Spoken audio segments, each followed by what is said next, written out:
ताई आज दर्शन करण्यासाठी आलो. दर्शन कसं झालं, का म्हणजे काय आता? नमस्कार. जय मल्हार, जय अहिल्या. मी शारदाताई पांढरे, राज्यपाल नियुक्ती मेंढपाळ विकास समिती सदस्य, महाराष्ट्र राज्य.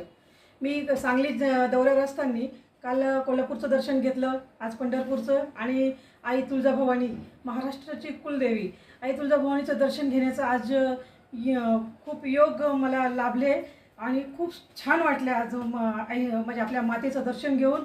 कारण मी मेंढपाळांसाठी काम करते. महाराष्ट्रामध्ये जेवढं मेंढपाळ अन्याय होतात, मेंढपाळावर बरेच खोटे गुन्हे दाखल होतात आणि आज मी आई तुळजाभवानी चरणी तीच प्रार्थना केली, तेच सगळं घातलं की जो महाराष्ट्रातला माझा मेंढपाळ बांधव आहे त्याच्यावर होणारे अन्याय कुठेतरी थांबाव. त्यासाठी मी आज मनोभावनाने आज आपल्या तुळजाभवानीचे दर्शन घेतले. धाराशिव जिल्हा दुष्काळग्रस्त जिल्हा म्हणून बघितला जातो.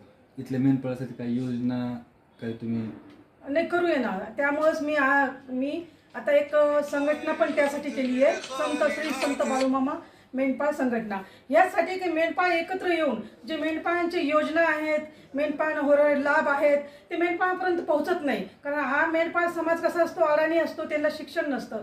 त्यामुळं आणि हे जे धाराशिव जिल्ह्यातलं तुम्ही बोललात, खरंच आहे धाराशिव जिल्ह्यातून मला खूप मेंढपाळांचे फोन येतात. तिथं मेंढपाळ हल्ले पण खूप होतात.